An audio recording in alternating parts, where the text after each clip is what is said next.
Das ist nicht nur Wasser. Es kann vieles sein.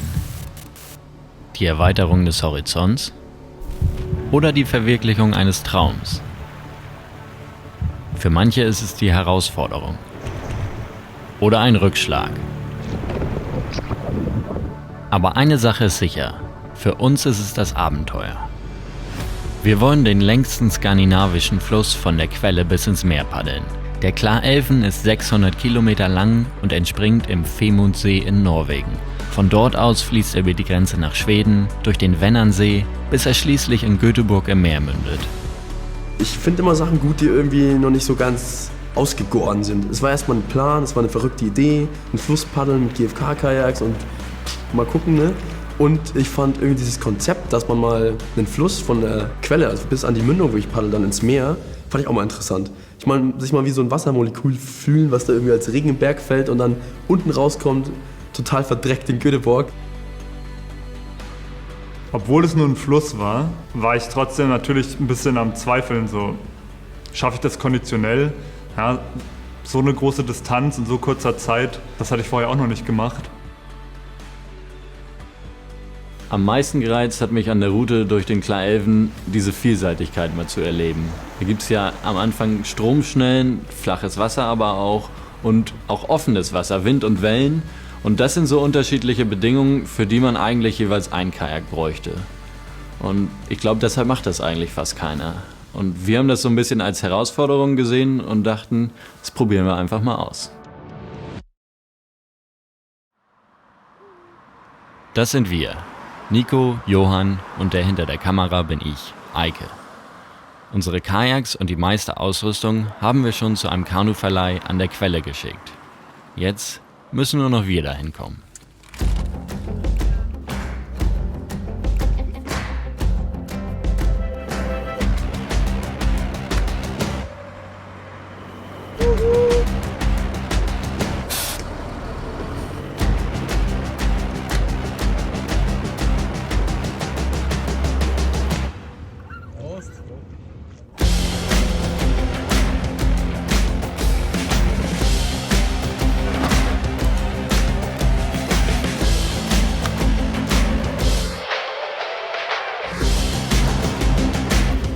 Wir kannten uns ja vom Paddeln schon so ein bisschen. Wir sind zusammen noch nie in die Tour gefahren.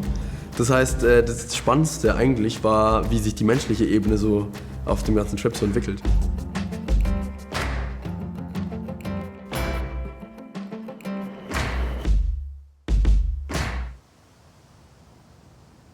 Wir starten unsere Kajaktour am Femundssee. Der See wird von vielen kleinen Flüssen gespeist, die ihren Ursprung in den umliegenden Bergen haben. Seit über 40 Jahren paddelt Bengt Magnusson in dieser Gegend. Bevor es losgeht, erzählt er uns noch, warum das nicht unser Jahr ist. We didn't get almost any rain since April. Water level might be low now. We had extremely dry, so you have to be careful. A lot of rocks and stones, they come up where they didn't used to be. And in regard of rapids and so, I suggest that you check the river before you go down. Das waren nicht unbedingt die Worte, die wir vor unserer Abreise hören wollten. Wir haben uns entschieden, unsere Seekajaks zu benutzen, weil wir nicht extra etwas Neues kaufen wollten. Und für den großen See wären Wildwasserkajaks auch nicht die richtige Wahl gewesen. Aber nun waren wir hier und mussten das Beste draus machen.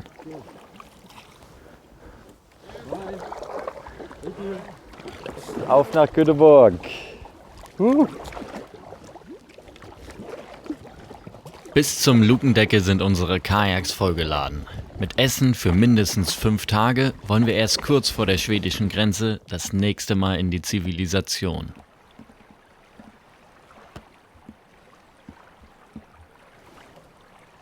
Am ersten Tag lief es ungefähr eine Stunde lang, so wie wir uns das vorgestellt haben.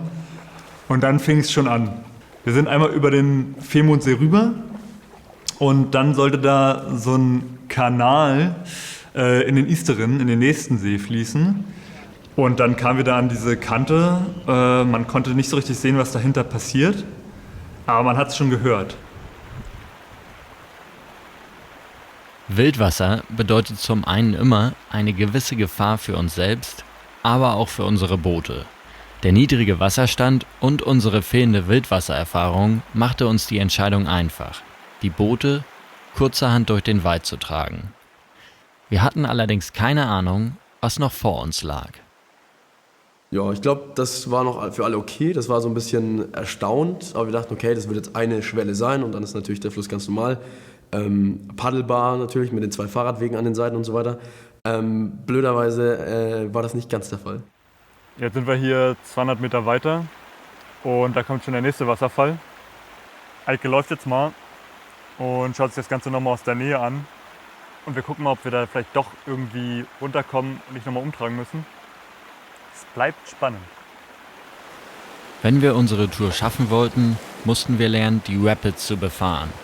Umtragen oder treideln würde uns langfristig zeitlich so weit zurückwerfen, dass wir es vielleicht gerade mal bis in den großen See schaffen würden. Als Wildwasserneulinge hatten wir aber viel zu lernen.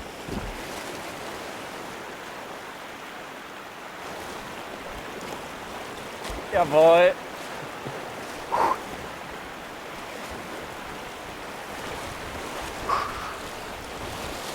Ob das was für die anderen ist? Wir hatten so ein paar Zeichen vereinbart eben, um die Kommunikation zu erleichtern. Man kann in so Wildwassergeschichten kann man Reden vergessen. Und Johann hat sich dann umgedreht und hat euphorisch so gesagt, jo, lief alles gut. Und ich habe dieses Zeichen vielleicht anders interpretiert und dachte, jo, kannst fahren. Und bin eigentlich relativ anstandslos da umgekippt. Und dachte mir schon so mal, okay, krass, wir haben jetzt nichts geübt für so Szenarien und so. Wir waren eher so angewiesen, dass jetzt einfach unsere Kommunikation einfach läuft, dass wir alle so ein bisschen instinktiv jetzt was tun. Nikos Kenterung ohne Helm hätte auch anders ausgehen können. Wir sind zwar nicht im wilden Alaska unterwegs, aber auch hier kann eine Kenterung ernste Konsequenzen haben. Für uns sollte das eine Warnung gewesen sein.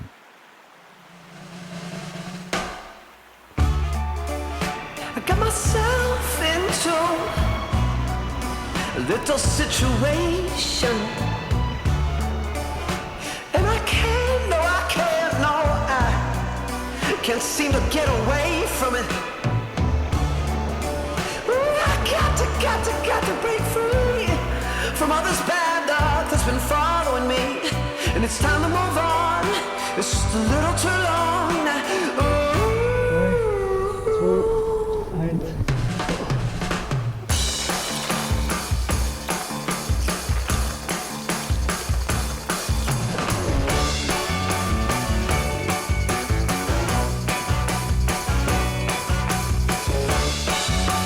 Also ich dachte mir, das ist ein langer Fluss, der ist schön ruhig, schön breit, man muss eigentlich letztendlich nur geradeaus paddeln.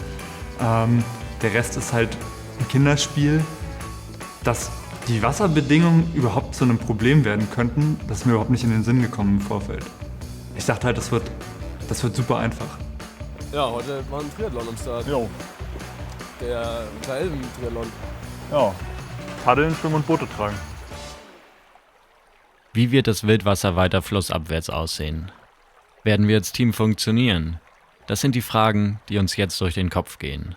Zumindest die Frage nach dem Abendessen ist für jeden Abend geklärt. Spaghetti mit Pesto.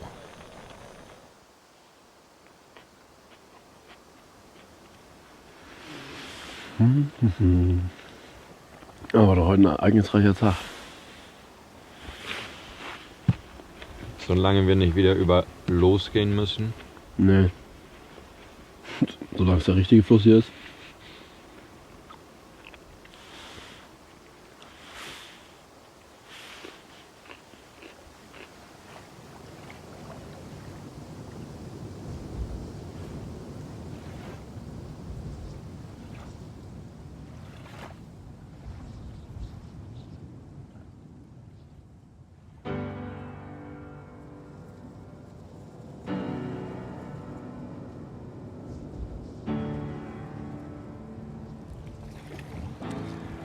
Wir sind jetzt endlich im Klaelven angelangt.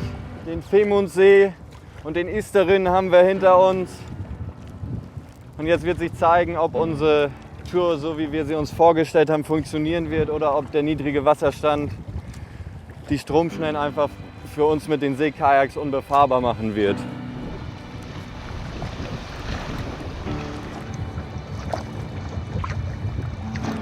So, jetzt geht's vorwärts hier.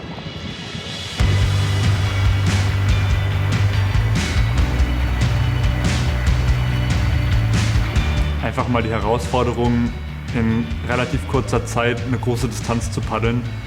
Das hat mich irgendwie gereizt. Das Meer ist natürlich, dachte ich im Vorfeld, durch seine Wasserbedingungen viel interessanter.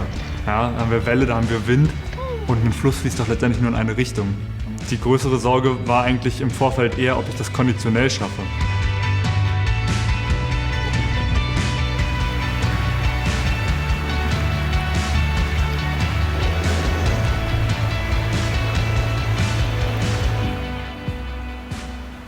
There are rapids. The first part is more or less just small rapids all the way, constant rapids. And then in between you have places which are dangerous. And unless you inspect the river, I think it could be really dangerous. Wir hatten also schon ein paar Stromschnellen überwunden. Es hat auch alles ziemlich gut geklappt, bis auf ein paar Grundkontakte mit dem Boot natürlich. Und dann kam die nächste Stromschnelle. Eike und ich sind sogar noch mal ausgestiegen, haben uns das angeguckt. Allerdings konnten wir nicht die komplette Stromschnelle einsehen. Der obere Teil sah ganz okay aus und machbar. Wir sind ja mal der Reihe nach durchgefahren, also nie zeitgleich. Bei der Stromschnelle war es dann so, dass Nico und Eike zuerst gefahren sind und ich dann mit ein bisschen Abstand hinterher. Der untere Teil, den ich von oben nicht sehen konnte, der hat es ganz schön in sich und in dem Moment ist mir eigentlich klar geworden, okay, das Ganze ist hier eigentlich eine Nummer zu groß für uns. Wir haben keine Wildwassererfahrung, wir haben nicht die richtigen Boote, wir haben nicht die richtigen Ausrüstungen. Es ist vielleicht auch ein bisschen dumm, was wir gerade machen.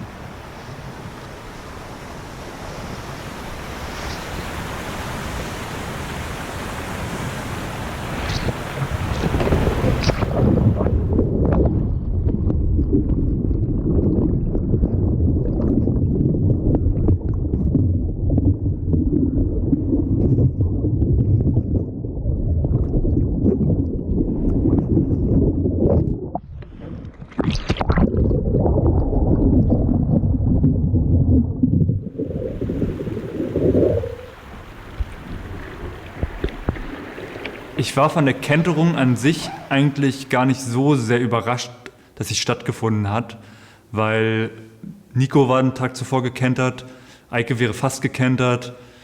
Was mich aber wirklich überrascht hat, und zwar positiv überrascht hat, war, dass ich mich einfach auf die anderen beiden verlassen konnte. Und dieses Gefühl, ich kann mich, auch wenn alles aus dem Ruder läuft, auf die anderen beiden verlassen, das war, glaube ich, für die Teamdynamik total wichtig.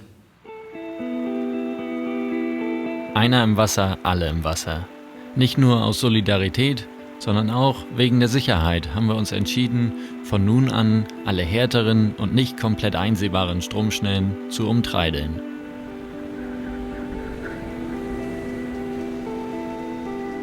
Mit den Kajaks an der Leine brauchen wir 4-mal so lange wie geplant.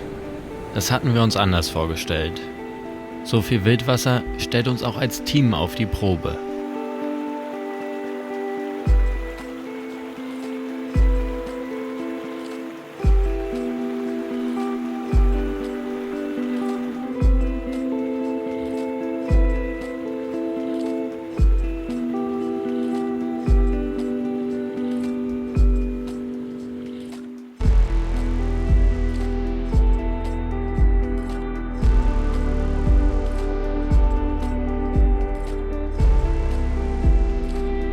Die Steinkontakte in den Stromschnellen haben besonders bei Johanns Kajak schweren Schaden hinterlassen. Das Kajak war an mehreren Stellen gerissen und drohte auseinanderzubrechen. So, mit Ducktape kommen wir leider nicht so weit. Da brauchen wir schon ein bisschen mehr. Guck mal, das Deck ist hier komplett gelöst. Ja. Siehst du das? Ja. Krass. Aber von Alter, hier Johann, bis hier. Fuck, das ist schlimmer, als ich gedacht habe. Siehst du das? Okay, ja, fangen wir mal an.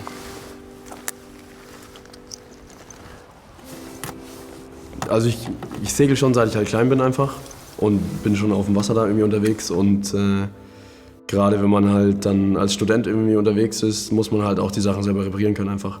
Und irgendwann lernt man das einfach autodidaktisch irgendwie zu machen. Glasfaser an sich ist auch kein Hexenwerk. Wenn man die richtigen Werkzeuge, sag ich mal, hat und die richtige Umgebung. In dem Fall war es doch ein bisschen eine Herausforderung, weil man halt einfach im Endeffekt auf einer Wiese sitzt. Es war relativ kalt, man braucht mal eine gewisse Temperatur, damit diese Harze auch nicht aushärten. Und es waren extrem viele Fliegen da und Mücken. Das heißt, ich glaube, wir haben ungefähr nochmal 500 Gramm Fliegen da einlaminiert. Das war so der Local-Faktor. Das lässt sich, glaube ich, nicht so ganz verändern. Das Gute bei der Operation ist natürlich, der Patient Ist relativ ruhig, ne? ist relativ ruhig und er wird direkt zu Beginn gleich wieder zugemacht. So, und wichtigste, dass keine Lufteinschlüsse da drin sind, möglichst. Oben ansitzen, Ja, relativ gut, weil... weil der Token auch kommt. Hast du eigentlich auch schon mal gedacht, Maler und Lackierer zu werden? Oh du, nur irgendwo in Norwegen im Outback. Die Kulisse muss einfach stimmen. Ich meine, für Wildwasserklasse 3 sieht es eigentlich noch ganz okay aus, ne? Ja. Haben wir eigentlich nur... Wir haben nur ein Drittel laminiert, würde ich sagen, von meinem Kajak. Hätte ja keiner wissen können, dass das wirklich Klasse 3 ist, so, ne? Dass das in der Realität auch so ist, das haben wir noch nicht gesagt, ne? Klasse 3 sind die Klasse 3.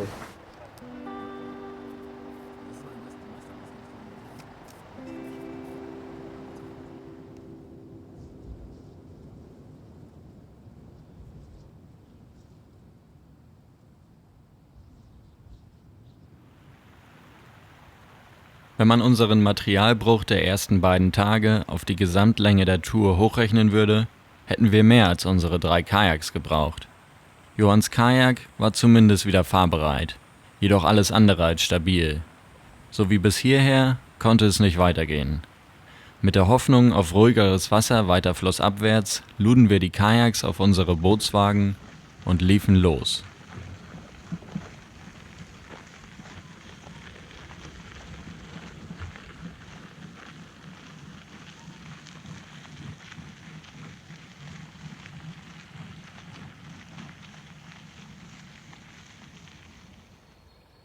Kannst vergessen. Das Ding ist ab, ey. Das war einfach zu viel Gewicht. Ich hab gerade schon gemerkt, dass es so geschaukelt ist irgendwie hinten. So ein Shit, das Zeug, ey. Letzte Dreck. Ja, okay, jetzt müssen wir irgendwie uns überlegen, wie wir das machen. Als wir dann da standen mit dem kaputten Kajakwagen und dem kaputten Boot, mitten in der Pampa, dachte ich mir auch, vielleicht haben wir einfach nicht die Skills, so eine Tour durchzuführen. Da fängt man dann irgendwie auch ein bisschen an sich selbst zu zweifeln. Das kaputte Kajak konnten wir noch reparieren, aber bei diesem Bootswagen war jede Hoffnung verloren. Wir haben alles gegeben. Wir haben unser Material und unsere Gesundheit aufs Spiel gesetzt, sind Risiken eingegangen, die wir normalerweise nicht eingehen würden, aber schlussendlich hat das alles nicht gereicht. Oh Mann, ey, das war echt dumm. Oder wir laufen halt zweimal. Es sind halt 9 hin, 9 zurück, 9 hin. Das ist zu viel. Das sind halt 27 Kilometer, das ist halt ein Tag laufen. Ja, das ist zu viel. 30, 35 schafft man an einem Tag. Aber mehr auch nicht.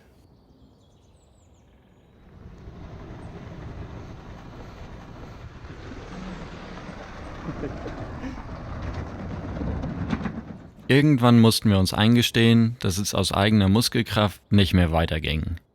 Die Outdoor-Guides aus Trysil kamen gerade von einer Rafting-Tour zurück und nahmen uns mit in ihre Stadt, 50 Kilometer weiter flussabwärts. Mit einem neuen Bootswagen ausgestattet waren wir nun bereit für das nächste Kapitel dieser Reise, der Weg zu den Wasserkraftwerken. Insgesamt 11 Wasserkraftwerke lagen vor uns.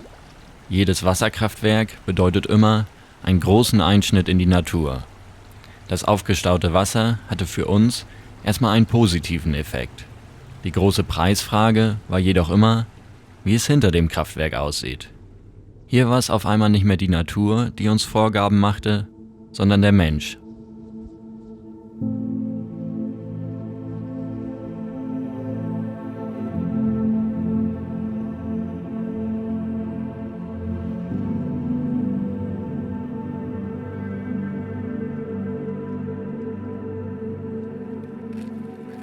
Ich meine, wir waren nicht da, um zu laufen. Wir wollten Kajak fahren.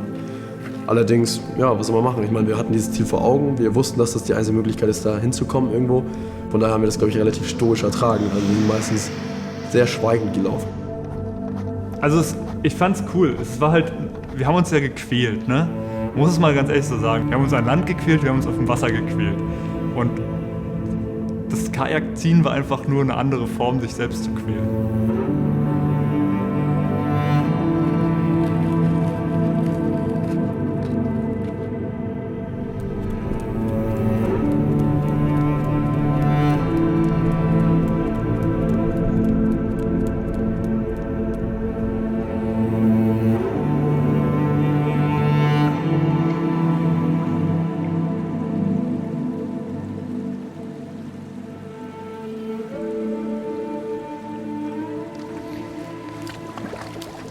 Wir sind jetzt in Schweden angekommen, haben heute das Höljes Wasserkraftwerk passiert. Eigentlich sollten wir nur 4 Kilometer weit rollern, aber es hat sich herausgestellt, dass da noch ein Rapid war und wir dadurch jetzt 19 Kilometer gerollert haben. Die Wagen sind ganz schön an die Grenze gekommen und jetzt wollen wir nur noch sehen, dass wir einen geilen Zeltplatz für heute Abend finden und vielleicht einen Fisch zum Essen.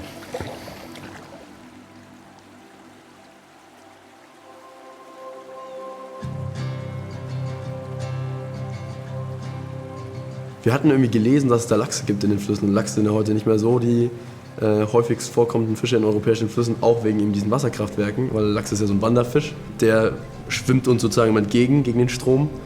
Und deswegen hatten wir so eine kleine Fliegenrute dabei und wollten was fangen.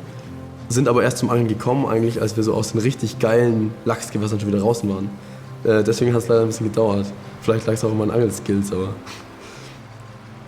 Also beim Fliegenfischen hat man eben eine kleine Fliege und hat dann eine Schnur, die das eigentliche Gewicht darstellt und legt die dann irgendwann aufs Wasser ab. Und dann treibt diese Fliege dann immer Forelle vor die Nase, die beißt rein und macht den Fisch dran.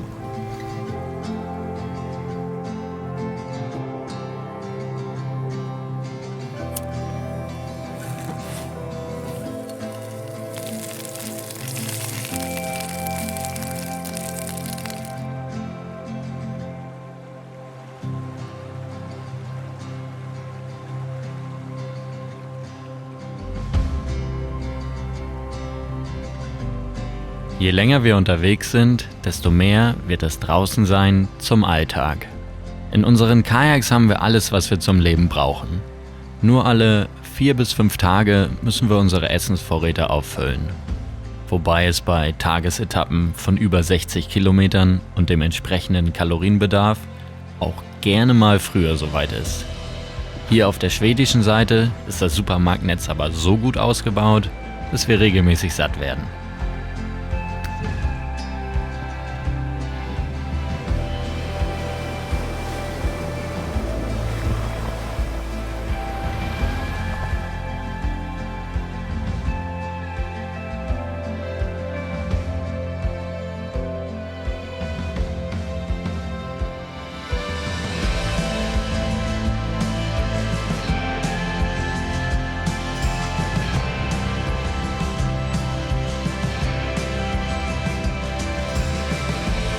Mit genügend Wasser und befahrbaren Stromschnellen kommen wir im Flow an.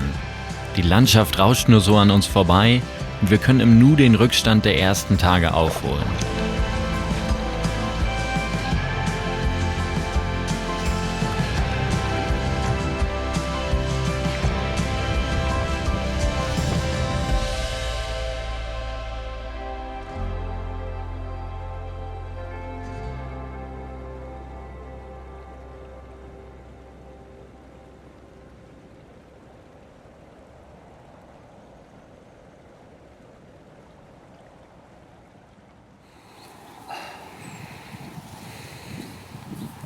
Muss ich auch erstmal zu Gemüte führen, ne? Ziehst deine warmen, trockenen Sachen aus morgens und steigst in die nassen Klamotten, die noch richtig schön kalt sind und durchgeregnet von der Nacht. Irgendwie falsche Reihenfolge.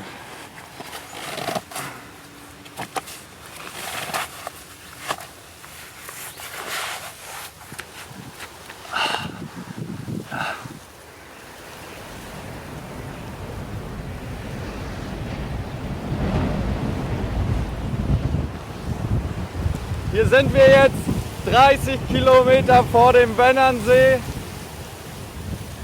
Und wo man bei einem Fluss damit rechnet, dass man ein bisschen Strömung mit sich hat, haben wir jetzt hier beim letzten Stück vom Klaelven nochmal eine ordentliche Portion Gegenwind gebucht.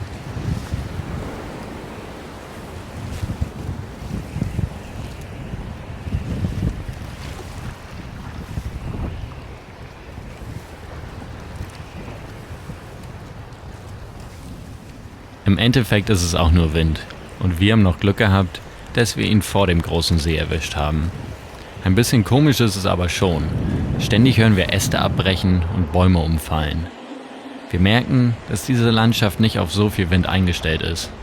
Für uns ist es aber auch eine gute Gelegenheit, das Wellenfahren schon mal zu trainieren. Der Vänern, der nun vor uns liegt, ist ganz nebenbei der größte See Schwedens.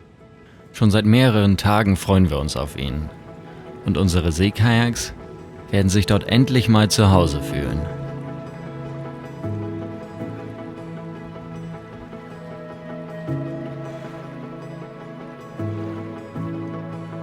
Das Wasser hat uns auf dieser Tour schon oft überrascht. Aber den Übergang vom schmalen Fluss zu diesem 5.500 Quadratkilometer großen See spüren wir am meisten. Es ist ja immer noch das gleiche Wasser. Aber in dieser weiten Schärenlandschaft fällt es schwer, sich daran zu erinnern, dass all das aus diesem kleinen wilden Fluss kommt.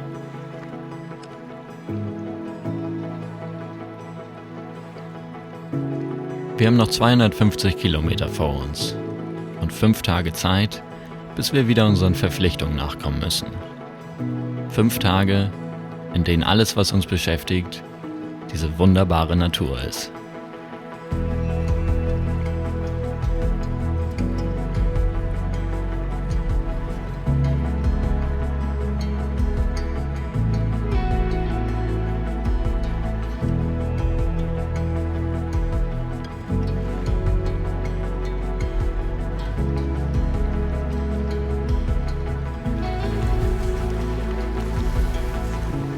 Heute ist unser Tag, das Wetter ist perfekt.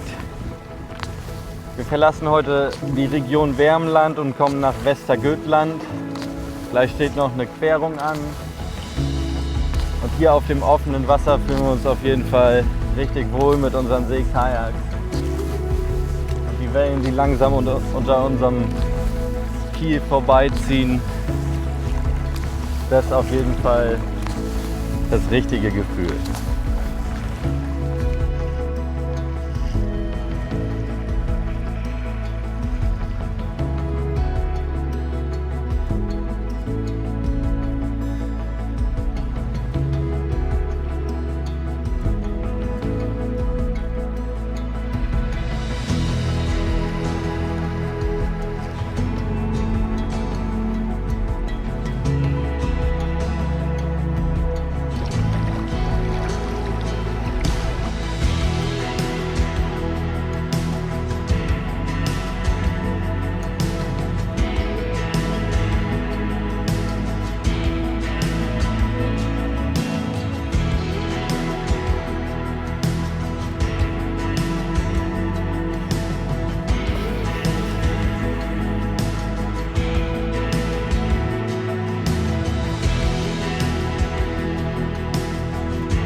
Göteborg?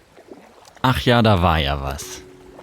Tag für Tag sind wir diesem Ziel entgegengepaddelt und jetzt sind wir fast da.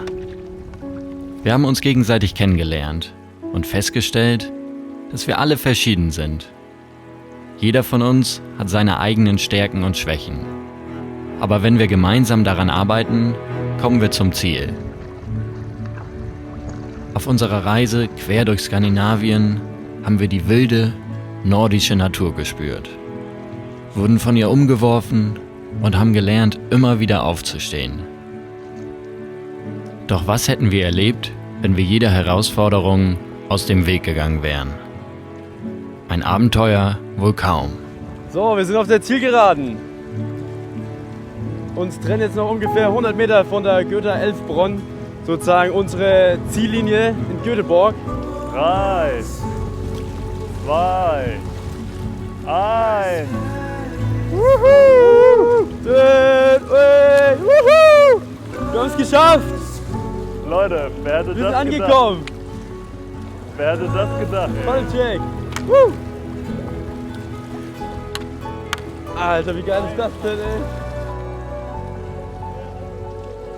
Juhu! Ostsee! Das mehrt uns zurück.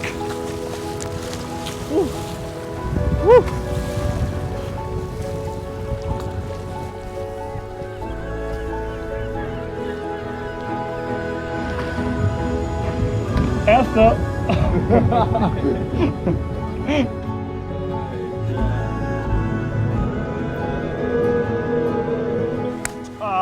Oh, das ist echt der Hammer, ey. Krass, ey. Wir haben immer ewig drüber geredet, so ja, und dann, wenn wir in Göteborg sind. Bam, und jetzt sind wir mal hier.